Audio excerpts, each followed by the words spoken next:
ណែបកកក្នុងចិត្តឲ្យមែនអត់ថានៅតែខឹងនៅតែងើជាមួយនឹងគេទៀតដល់ហើទម្លាប់ខ្ញុំគឺទម្លាប់នឹងគេបើកភ្នែកឡើងអូយណែនេះឈឺចាប់ខ្លាំងណាស់ឈឺខ្លាំងមែនតើនៅពេលដែលយើងធ្វើអាកាយវិការមិនខ្វាយខ្វល់ពីគេបែបនេះដឹងអត់ណែពេលណាមិនឈប់ងើនឹងគេហ៎ពេលខ្លាំងភ្នែកយំឡើងហើមចង់ឲ្យគេមកត្រង់មែនទេមិនឈប់ងើមែនទេគេក៏ចង់ដឹងដែរថាមនុស្សដូចជានីតានេះអាចធ្វើអ្វីបានខ្លះតែចាំមើលប៉ុន្តែបើសិនជាអូនធ្វើហើយនេះបងកុំចោទថាអូនមនុស្សនិយាយស្ដាប់គ្នាមិនបានឯសោះនេះ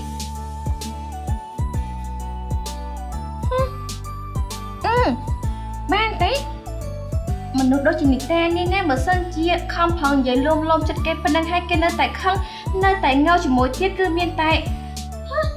សក់អាចខ្លួនឯងចោលអត់តែម្ដងទេទម្លាប់ខ្ញុំគឺទម្លាប់គេបើកភ្នែកឡើងមិនទាន់ពីតាណៃធ្វើហ្នឹងយ៉ាគេឃើញណាឈួតហ៎យ៉ាងម៉េចមកខ្វល់ធ្វើស្អីទៅមិនបាច់មកខ្វល់រឿងគេទេ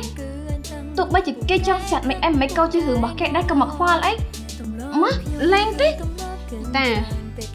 អណៃកុំប្រេបតាចង់មើលចូលបើគេឃើញណៃធ្វើមិនណៃឈួតទេមែនហើយគេឈួតដោយសារតែយើងហ្នឹងដោយសារតែអាកាយវិការរបស់យើងមិនខ្វាយខ្វល់ពីគេហ្នឹងឯងមិនក៏ព្រមធ្វើអាកាយវិការមិនខ្វល់ពីគេទៀតទៅហើយមុនហ្នឹងបើខឹងខ្លះក៏ខឹងទៀតទៅគេក៏លេងលួងហើយលេងគេមកប្រាប់ថាលេងក៏មកខ្វល់មិនអោបគេទេអណៃអត់ចេះស្អាតខ្លួនឯងចូលបើគេឃើញធ្វើមិនហាអាហ្នឹងអាស្រ័យលើយើងទេ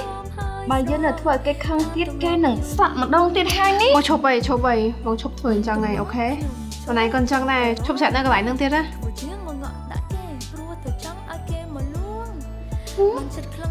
គេ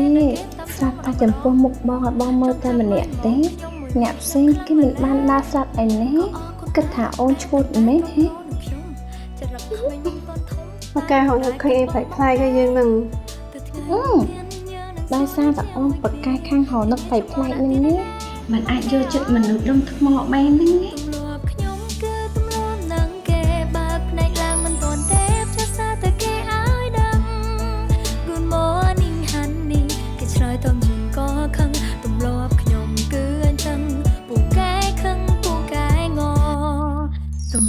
ខ្ញុំគឺទម្លាប់កិនច្រើនពេលខ្លាំងភ្នែកយំឡើងហើយទស្សនារឿងពេញនៅលើ Sastra Film App